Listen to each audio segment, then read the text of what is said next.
जय श्री ओम नमः सिद्धेभ्य। नमो अरहंताणं नमो सिद्धाणं नमो आयर्याणं नमो वज्रायाणं नमो योगी सर्वसारणम्।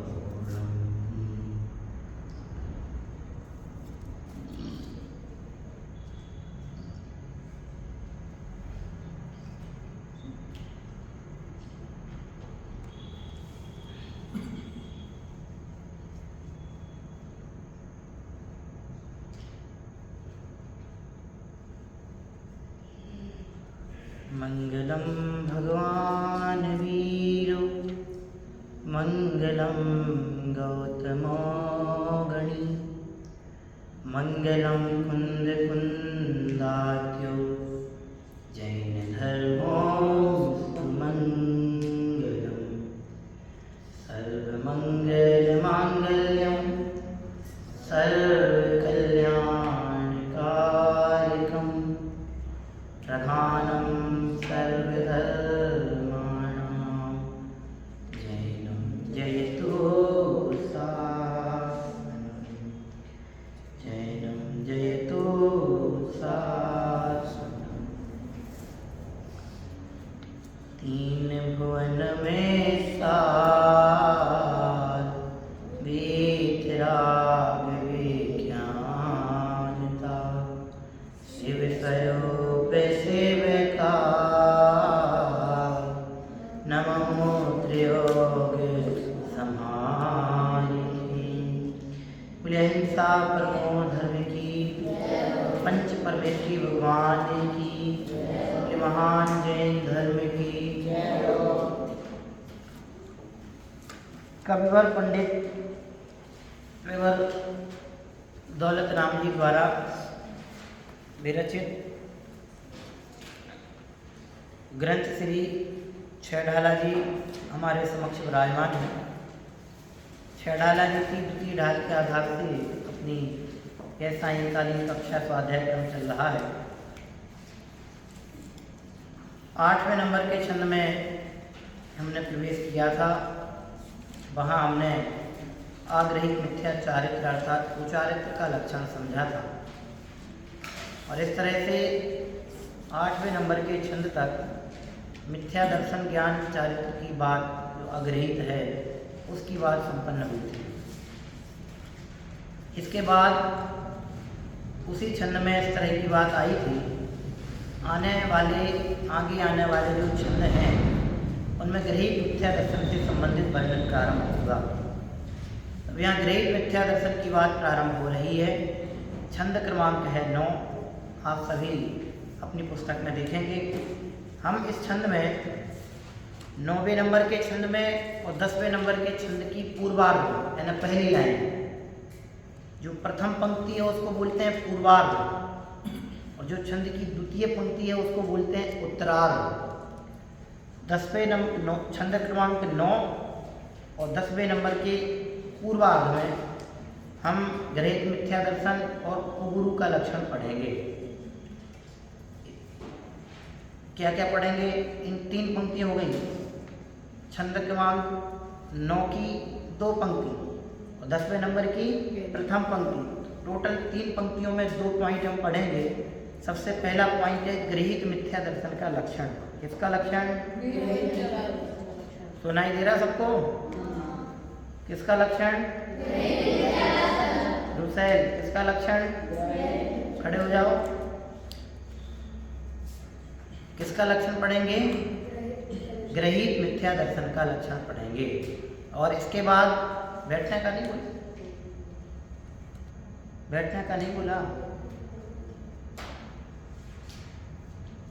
ग्रहित मिथ्या दर्शन का लक्षण पढ़ेंगे और ग्रहित मिथ्या दर्शन के बाद फिर आने वाला जो क्रम है उसमें कुगुरु के लक्षण की बात आएगी। किसके लक्षण की बात आएगी?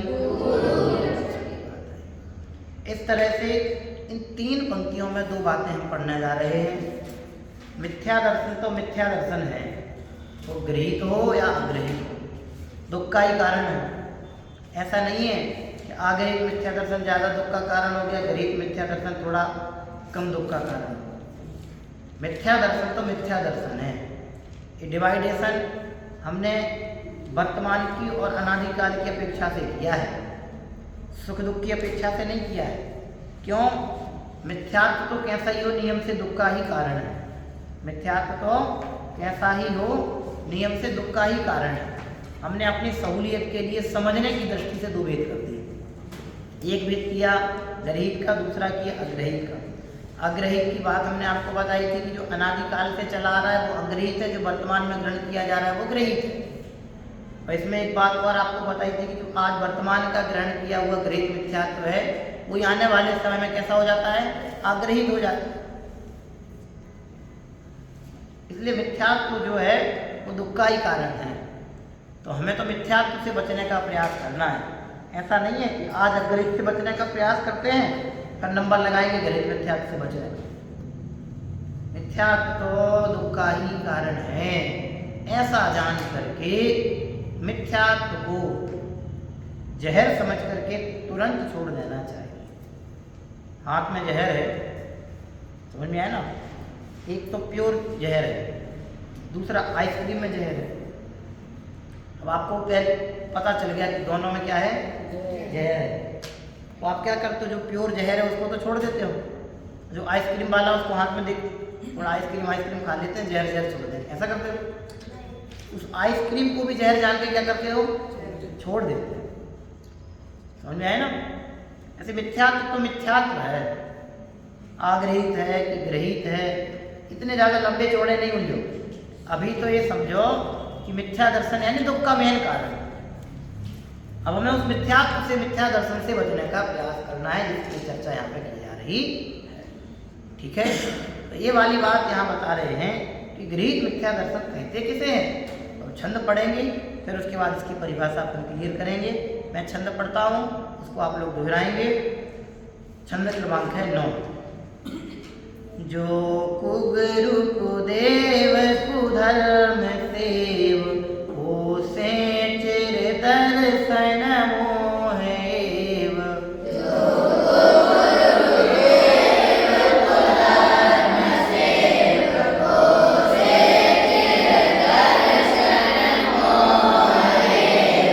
एक पंक्ति में ग्रहित मिथ्या दर्शन की बात की, जो ये पंक्ति हमने पढ़ी है, इस पंक्ति में ग्रहित मिथ्या दर्शन की डेफिनेशन आ गई।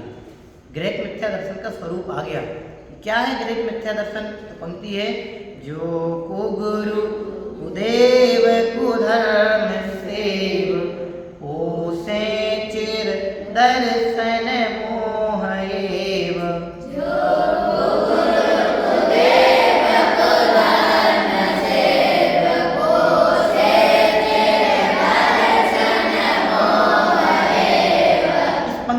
जो पंक्तियां उसमें गुरु का लक्षण बताया गया है वो देखते हैं।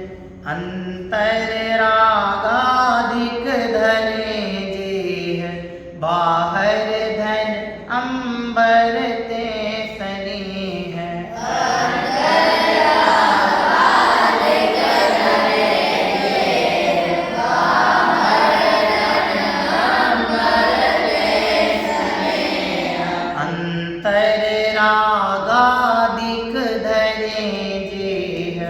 बाहर धन अंबर ते स्नेह।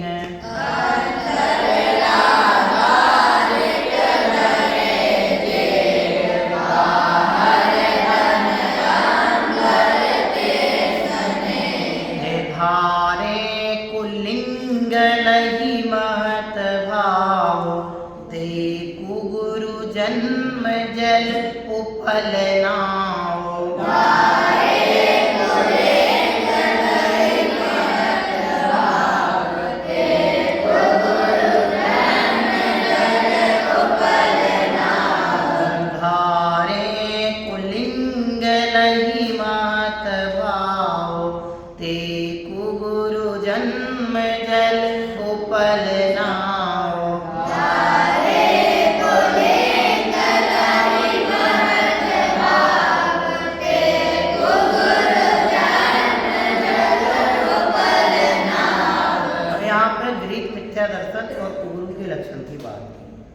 ग्रहित मिथ्या दर्शन क्या है स्वरूप?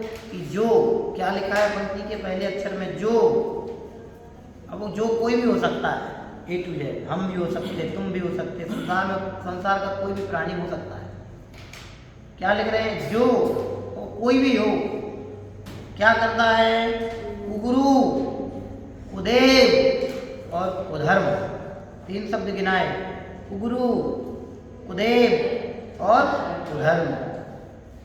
अब इनके विपरीत क्या होता है? सुगुरु, सुदेव और सुधर्म। तो जो सुगुरु, सुदेव और सुधर्म की सेवा करते हैं वो किसकी उपासना करते हैं? सम्यक्त की उपासना करते हैं, वे अपने सम्यक्त को पोषण प्रदान करते हैं। और इनके विपरीत जो कुगुरु, कुदेव और कुधर्म की सेवा करते हैं वो गृहीत मिथ्या दर्शन का पोषण करते हैं। आगे देखो, जो कुगुरु, कुदेव, कुधर्म, सेव इनकी सेवा करते हैं, पोषे चिर दर्शन मोह एव। पोषे यानी पोषण करते हैं, चिर माने हमेशा, दर्शन मोह एव, दर्शन मोह का ही, एव माने भी, क्या करते हैं? पोषे, पोषण करते। अब इसमें 3 चीजें और समझना। इस 6 अनायतन कहे जाते हैं, कौन कौन से? कुगुरु, कुदेव, कुधर्म और इनके मानने वाले, 3 वो और 3 तो 3 + 3 = 6। तो ऐसे ये 6 अनायतन कहलाते हैं। क्या कहलाते हैं? 6 अनायतन। आयतन का मतलब होता है अपने घर, आयतन माने घर, अपना घर। अनायतन माने जो अपने लिए इष्ट नहीं है, जो अपने लिए पूज्य नहीं है। बिल्कुल सादी भाषा में कहें कि जो अपने घर नहीं है, दूसरे के घर में जाएंगे तो विवाद खड़ा होगा ना। जो सच्चे देव नहीं है उनको देव मान करके पूजेंगे तो पाप लगेगा ना। और उस पाप को यहाँ क्या नाम दे रहे हैं? मिथ्या। कौन सा मिथ्या? गृहीत मिथ्या। तो यहाँ पर परिभाषा में हम क्या बोलेंगे कि जो कुगुरु, कुदेव, कुधर्म और इनके पूजने वालों की पूजा करता है, उनकी सेवा करता है, उनकी भक्ति करता है, उनकी स्तुति करता है, उनकी आराधना करता है, उसको क्या कहते हैं? गृहीत मिथ्या दर्शन कहते हैं। जो कुगुरु, कुदेव, कुधर्म और इनके पूजने वालों की सेवा करता है वह गृहीत मिथ्या दर्शन कहलाता है। गृहीत मिथ्या दृष्टि ऐसा होता है कि जो गुरु के नाम पे कुगुरु, कुगुरु माने आप समझो, अपन देखते हैं ना दुनिया में, कैसे समझें? कुगुरु माने कौन? कि जो वीतराग मुद्रा से रहते हैं, एक बात। दूसरी बात, जो वीतराग भावों से रहते हैं। जो पहली बात, वीतराग मुद्रा से रहते हैं, वीतराग भावों से रहते हैं। तीसरी बात, जो अनेक नाना प्रकार के वेश धारण किए हुए हैं, इस तरह के वस्त्र, गेरुआ वस्त्र, बड़ी बड़ी दाढ़ी, हाथ में तमंचा, कोई कटार लिए है, कोई तलवार लिए है, कोई सिंह की छाल पे बैठ रहे हैं। ये सब जितने भी मिलेंगे ये सब क्या कहलाते हैं? ये सब कुगुरु कहलाते हैं। क्या कहलाते हैं? कुगुरु कहलाते हैं।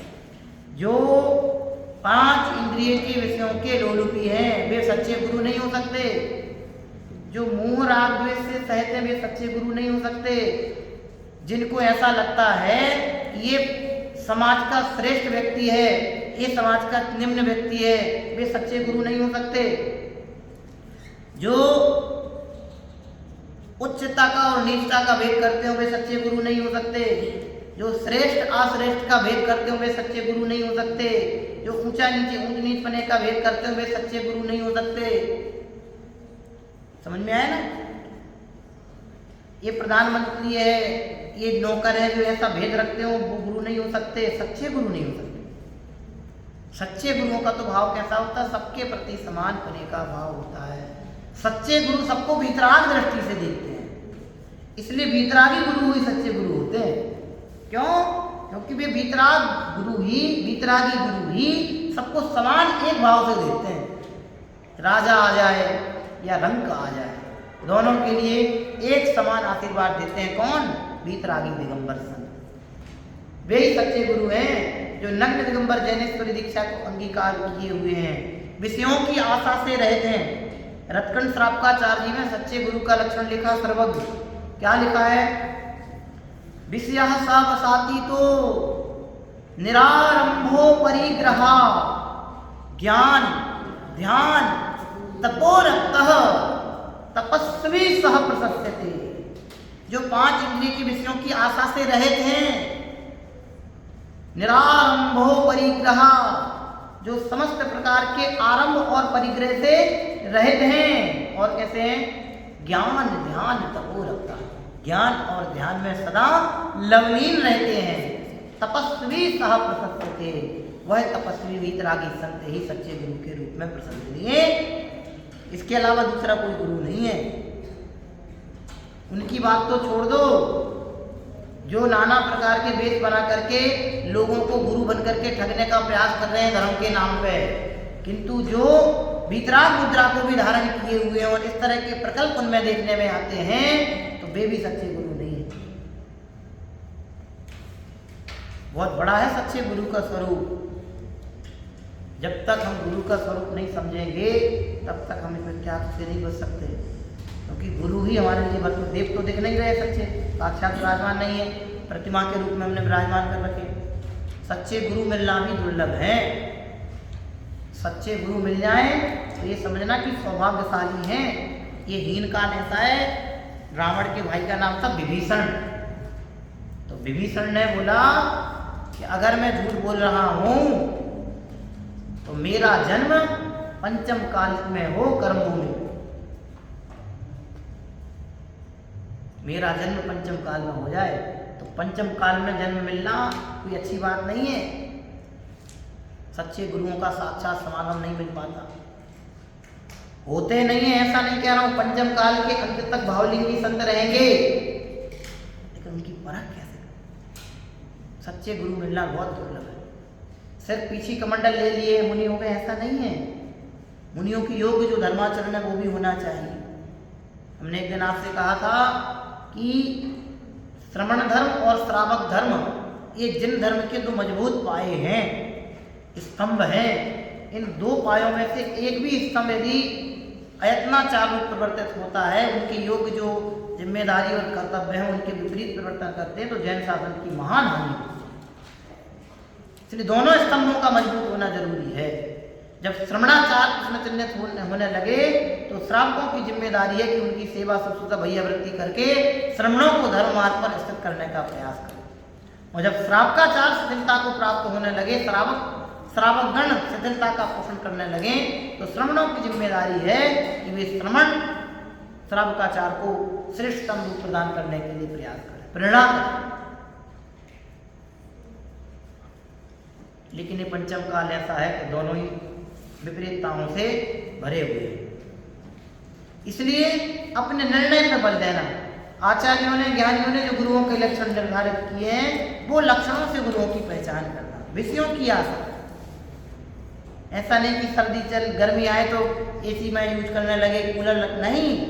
महान हिंसा के उपकरण है ये, श्रावकों के लिए उपयोग के लिए नहीं बताए और फिर संत जन इनका उपयोग करें तो कैसी हीनता की बात है। श्रावकों के कर्तव्य में कि बिजली का प्रयोग नहीं, कितनी हीनता में है। इसलिए यदि इस तरह के अपने को प्रकल्प देखने को मिलते हैं तो फिर ये बात सिद्ध नहीं होती कि सच्चे गुरु है। बेटे आपको इसलिए बता रहे, किसी के प्रति कोई कमेंट्स नहीं है, आगम का स्वरूप है, बीतरागी संतों का स्वरूप है, हमारे मुनिराज ऐसे होते थे।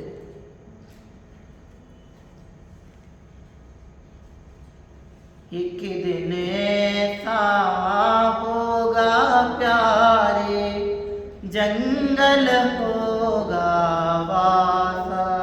पढ़ा ना, जंगल होगा वासा, आप पढ़ा ना?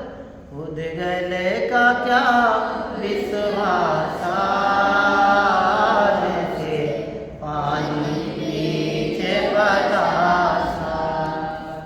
अब सोचो, अब ये तो चला गया, एक समय को समय के लिए तो प्राप्त हुई है पर्याय, पंजी पर्याय, और इसमें भी हम सही स्वरूप का निर्णय नहीं कर पाए तो हम कब सम्यक की आराधना करेंगे? हम कब संसार से छूटने का प्रयास करेंगे? देव, शास्त्र और गुरु ये तो हमारे धर्म के प्रमुख स्तंभ हैं, और इनका ही हमने बराबर निर्णय नहीं किया तो फिर धर्म की सच्ची पहचान, धर्म का सच्चा निर्धारण हम कैसे करेंगे? इसलिए इनके स्वरूप की सच्ची परख और निर्णय होना बहुत आवश्यक है। लिखा है पहले, जो कुगुरु की सेवा करते हैं, कुगुरु की भक्ति पूजा स्तुति करते हैं, वे गृहीत मिथ्यात्व का पोषण करते हैं। इसलिए सच्चे गुरु की पहचान होना जरूरी है। समझ में आया ना? सच्चे गुरु की पहचान होना बहुत जरूरी है। आगे लिखा, कुदेव जो भीतराग सर्वज्ञ और हेतुपदेशी होते हैं उनको सच्चा देव कहते हैं। पढ़ते हैं ना अपन, बाल बोध में डेफिनेशन पढ़ी सबने। किसे कहते हैं सच्चा देव? जो भीतरागी होते हैं, सर्वज्ञ होते हैं और हेतुपदेशी होते हैं, उनको सच्चा देव कहने में आता है। अरहंत हमारे देव हैं, सिद्ध हमारे देव हैं, आचार्य उपाध्याय साहब ये हमारे गुरु हैं। 3 कम 9 करोड़ समस्त भावलिंगी संतों की जय बोलते हैं अपन। आप सोचो कैसे है गुरु? सच्चे देव भीतराग हैं, सर्वज्ञ हैं, हितोपदेशी। हमारे भगवान किसी से राग नहीं करते, हमारे भगवान किसी से द्वेष नहीं करते। अरे हमारे गुरु नहीं करते तो भगवान तो बहुत बड़ी बात हो गई। हमारे गुरुओं की इतनी वितराग दृष्टि होती है कि वे किसी में भेद नहीं करते। त्रियंच आ जाए, मनुष्य आ जाए, सबको सद्धर्म वृद्धिरस्तु का आशीर्वाद देते हैं।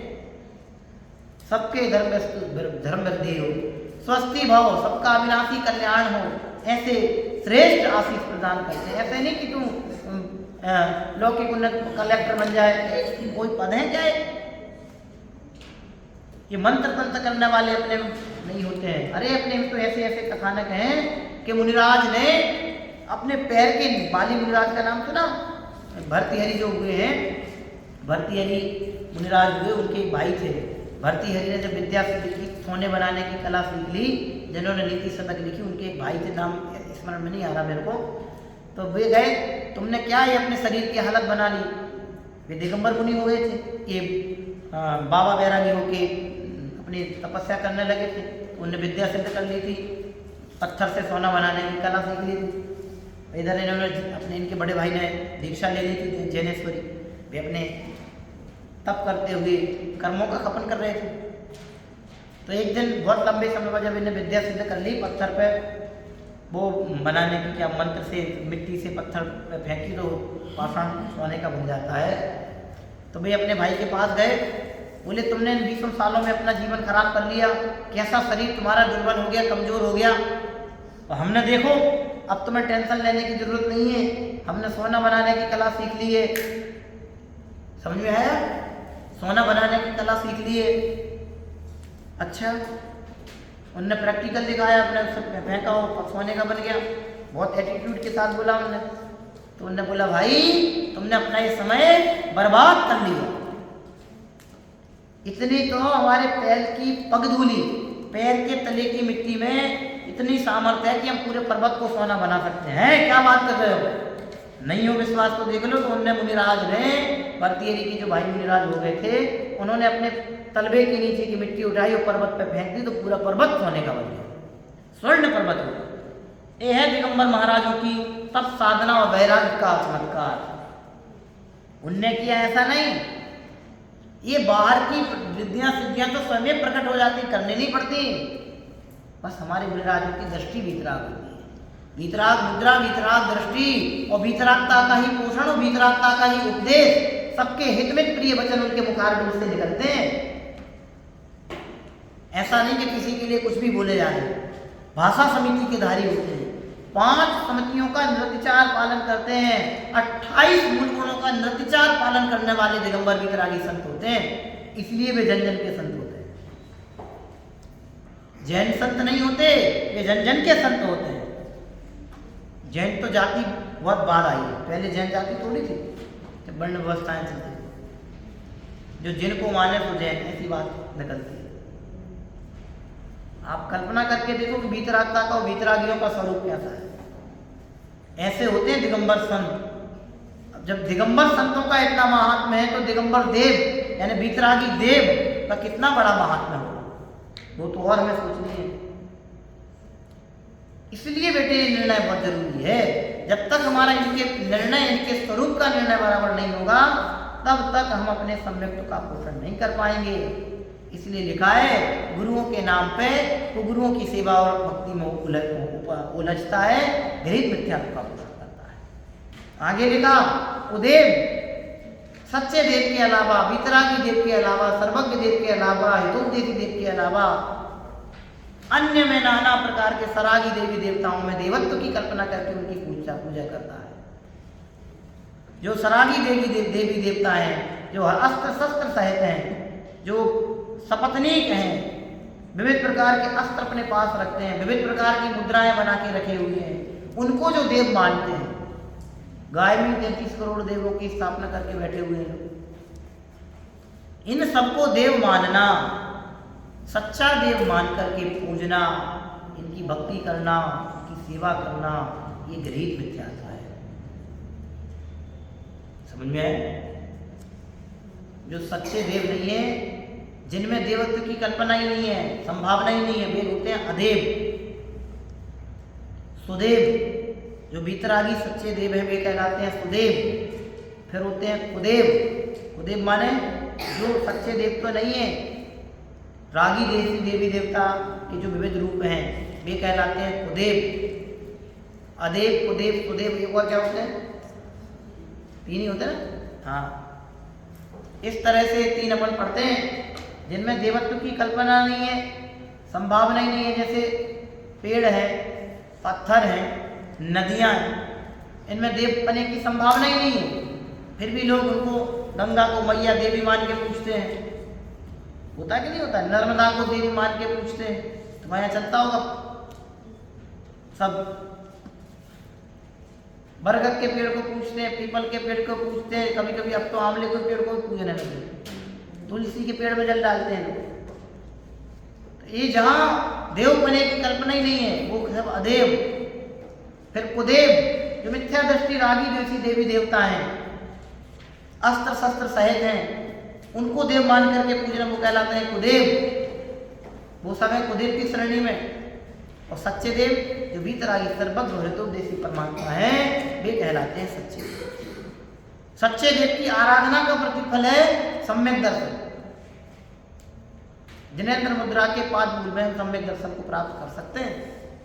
भगवान के समोषण में अनेकों जीव सम्यक दर्शन प्राप्त कर लेते हैं। यह है चमत्कार, वास्तविक चमत्कार। जहाँ संसार के बंधन कटने का मार्ग मिल जाए, वो है वास्तविक चमत्कार। संसार का मार्ग जिससे बढ़े, उसे क्या चमत्कार है? हमारा संसार जिससे वृद्धि को प्राप्त हो जाए, वो कौन सा चमत्कार? इसलिए यहाँ लिखा, क्या लिख दिया? जो कुगुरु कुदेव, फिर तीसरा कुधर्म। राग में धर्म कहते हैं, हिंसा में धर्म कहते हैं। समझ में ना? हमारा धर्म तो अहिंसात्मक है, वीतराग धर्म है। जिस धर्म के आधार वीतरागी देव और गुरु हो, उस धर्म में अहिंसा की बात ही होगी, वीतराग बात ही होगी। राग द्वेष को बढ़ाने वाली कथाएं नहीं होगी।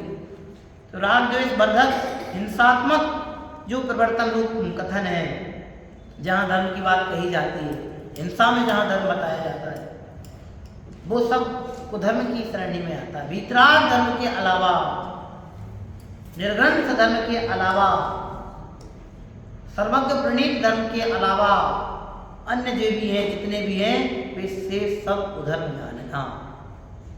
उसमें सब आ गए, पर्टिकुलर किसी का नाम लेने की जरूरत नहीं है, ये सब समझ के रखना, शॉर्ट एंड स्वीट। समझ में आए ना? ये सब कुधर्म की श्रेणी में आते हैं, कुधर्म की श्रेणी में आते हैं। विद्या को देवी मान के पूछते, बहुत है, कितना लंबा चौड़ा, अगर कंठ आपका चार उठा के टीका पढ़ के देखना जब बड़े हो जाओगे। इसलिए 3 बातें विशेष ध्यान रखना। अपने जीवन में गुरु का पोषण कभी नहीं करना। सच्चे गुरु मिले, उनकी भैया वृत्ति, धर्म, आराधना, भक्ति में कमी मत रखना। लेकिन जिनमें एक सच्चे गुरु के लक्षण नहीं दिखे, उनमें अपने सम्यक्त को मत खपाना। लिख दिया है, कुगुरु कुदेव कुधर्म से। जो कुगुरु कुदेव और कुधर्म की सेवा करते हैं, वे क्या करते हैं? पोसे चिर दर्शन मोह। दर्शन मोहिनी, मोहिनी कर्म के 2 भेद होते हैं ना, दर्शन मोहिनी और चारित्र मोहिनी। चारित्र मोहिनी की हाईएस्ट कितना बनता है? चारित्र मोहिनी दर्शन मोहिनी बनता है 70 कोड़ा कोड़ी का, और चारित्र मोहिनी है 40 कोड़ा कोड़ी। दोनों का है ना अलग अलग। आप सोचो सबसे ज्यादा बंद होता है किसका? दर्शन मोहिनी। वो दर्शन मोह का पोषण करता है, तीव्र मिथ्यात्व का पोषण करता है। इसको यहाँ ग्रीक मिथ्यात्व के रूप में कहा है। और कितना बड़ा अपने से अनर्थ हो गया। कुगुरु उदेव कुधर्म की सेवा करने से हमारा अनादिकालीन दर्शन मोह पोषित होता है, और उसके कारण पूरा संसार का वट वृक्ष खड़ा होता है। इसलिए लिख दिया, क्या लिखा है? जो कुगुरु कुदेव कुधर्म सेव होते चिर दर्शन मोहे।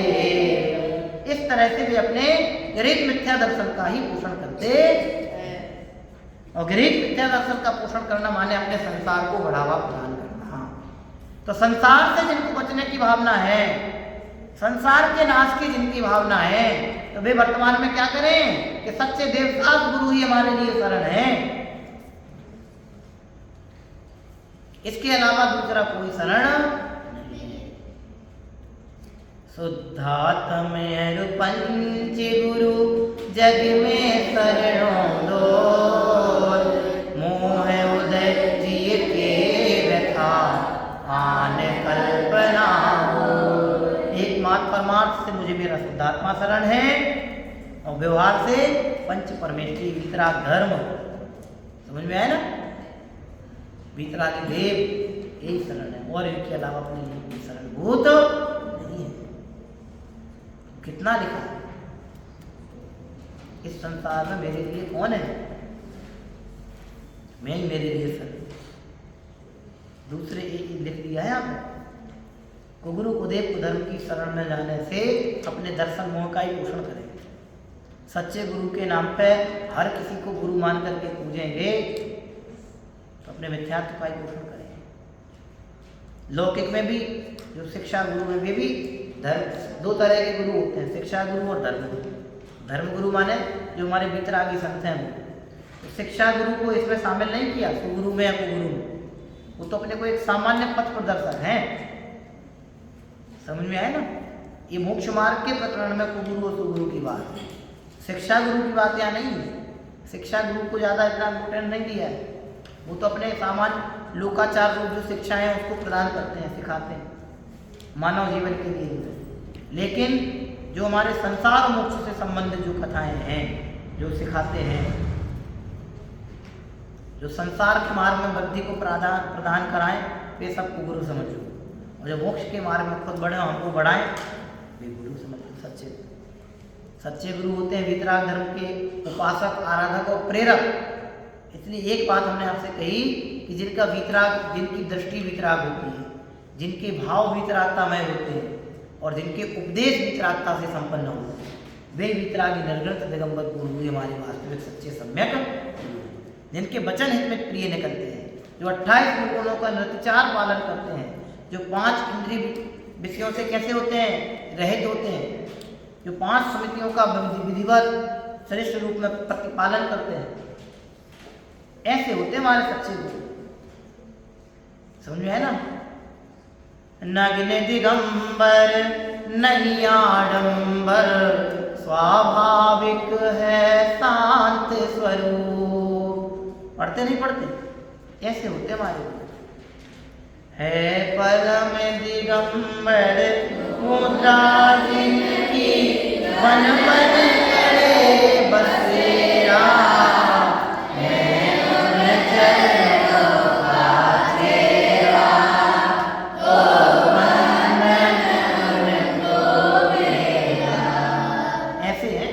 बन बसेरा करते, नगर में तक नहीं आते।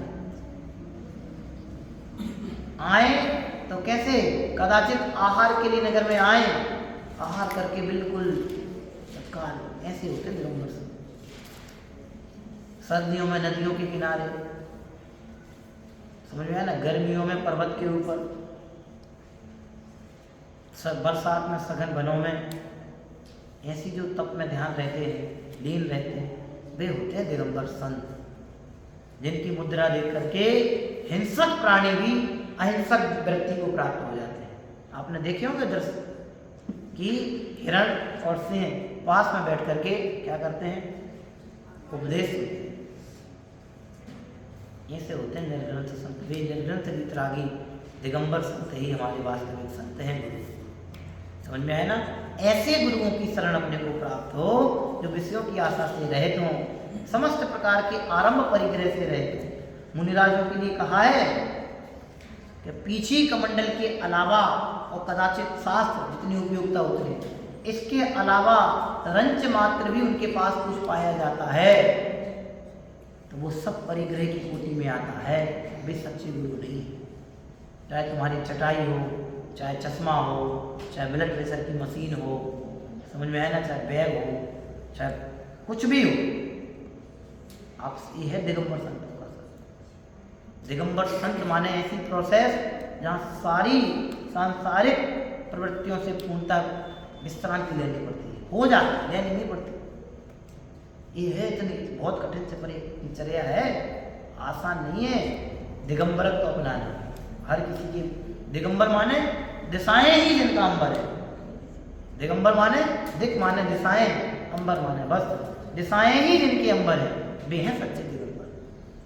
अब आप कल्पना तो करके देखो, कुछ यूज में नहीं लेते महाराज मुनिराज, ऐसे होते दिगंबर संत। और उन दिगंबर संतों से सच्चा जैन शासन हमारा क्या होता है, वृद्धि को प्राप्त होता है। उनसे होती महान जैन धर्म की प्राप्त। इसलिए ऐसे वितरागी दिगंबर संतों को हमारा बार बार प्रणाम करना चाहिए।